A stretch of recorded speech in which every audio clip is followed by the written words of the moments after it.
Muchas gracias y muy buenas tardes, Excellencies, ladies and gentlemen.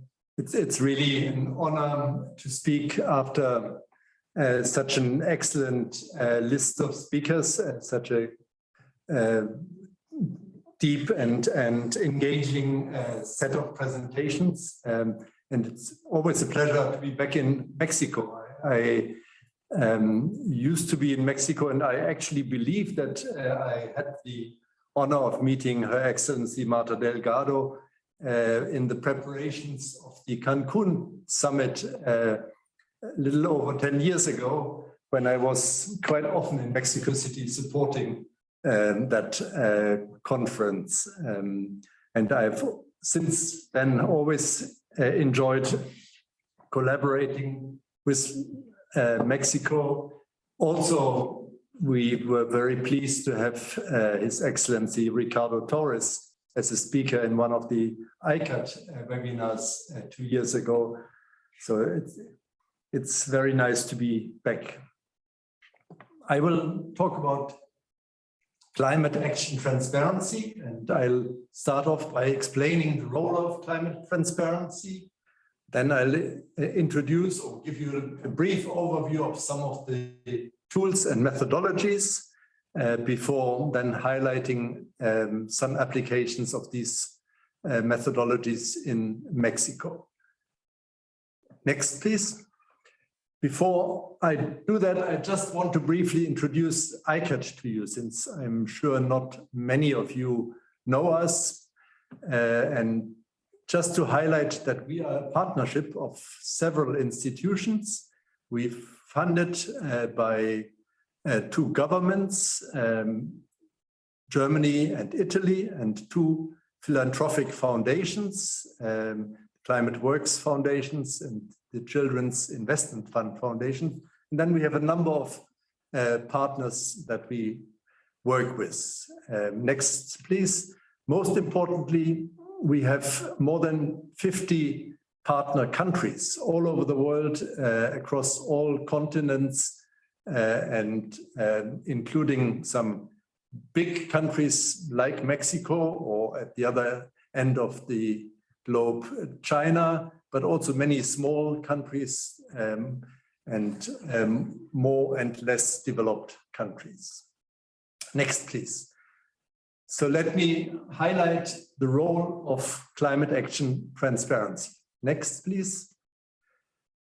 The term was created in the Paris Agreement, and it regulates international accountability and international reporting. The Paris Agreement put in place an enhanced transparency framework, which requires all the parties to the Paris Agreement to report what is called biannual transparency reports every second year. And I want to emphasize that this is actually the only legal obligation under the Paris Agreement. All the rest is bottom-up initiatives, but transparency is a requirement that will be subject to compliance monitoring. Next, please. Above all, I want to highlight, however, that transparency is an opportunity. It's an opportunity to create climate policies and actions based on sound data and evidence. And I think we've heard already some examples in the previous presentations. So using climate transparency, it is possible to engage the national actors, including subnational actors, non-state actors, civil society, in the climate action that is required to address the urgent impacts that the world is facing today. Climate transparency is the basis for national accountability, for the monitoring of implementation at the national level. Climate action transparency allows the linkages to sustainable development, and we heard about that by the presentation by Sarah Shah, and also the last presentation by Ricardo Torres. All of that is the foundation to enable transformational change. And transformational change is what is required to bring carbon and other greenhouse gas emissions to zero, which was what Her Excellency Marta Delgado referred to at the beginning. Next, please. ICAT has developed a number of tools and methodologies together with its partners, and I'll give you a very brief overview of some of those methodologies. Next, please. The series of 10 methodologies developed include 3 parts. The first one covers guides that allow the assessment of impacts of climate actions and policies on greenhouse gas levels. This will provide the basis for planning policies and actions, for supporting their implementation, and then for monitoring the effectiveness of implementation in order to be able to improve and further strengthen implementation going forward. These GHG impact guides cover several sectors: energy, transport, forestry, and agriculture. And we are just in the process of updating the agriculture guide to broaden its application to some cases that haven't been covered previously. Next, please. The second set of assessment guides cover cross-cutting aspects. That includes the integration of action at the subnational level and by non-state actors into national climate action. It includes the assessment of sustainable development impacts of climate action, and it allows the assessment of transformational change potential of climate policies and actions. Next, please. These 3 cross-cutting guides have actually now been translated into Spanish, and we are in the process of launching these Spanish translations in a series of webinars. The next will be on the 2nd of August, and you have the website here, and I would kindly ask the organizers to share the slides afterwards so that you can find those links also subsequently. Next, please. These cross-cutting guides are linked to tools, and we have a number of modeling and assessment tools that facilitate the implementation of some of these methodologies. And I won't go into the details because we will not have the time for that.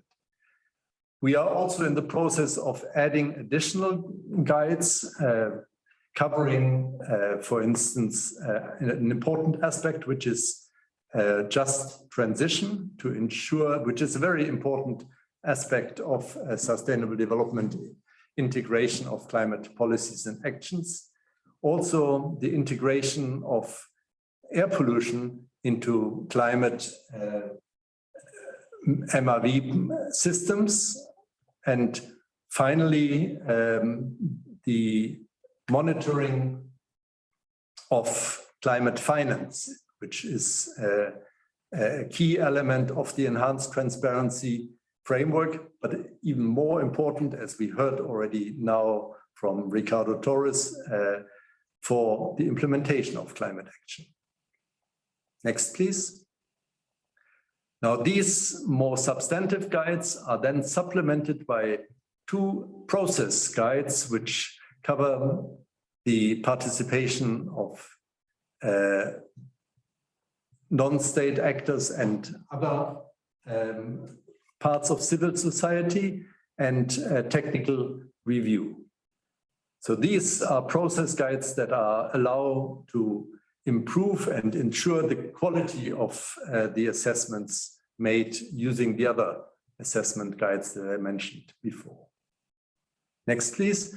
So let's quickly move to Mexico. Next, please. And highlight the work that you already heard about that was done, led by the Sierra Gorda group and applied for the state of Querétaro. This work actually used several of the assessment guides that I mentioned before. The one on forests, agriculture, non-state and subnational action, transformational change, and the technical review. I believe in the meantime, Sierra Gorda has also looked at the Sustainable Development Impact Guide and applied that, or is in the process of applying that. Next, please. We are planning another ICAT project in Mexico together with Semanat. The objective here is very much to broaden the participation in the implementation of the NDCs, to develop an NDC implementation roadmap that identifies action at all the levels, subnational, private sector, academia, civil society.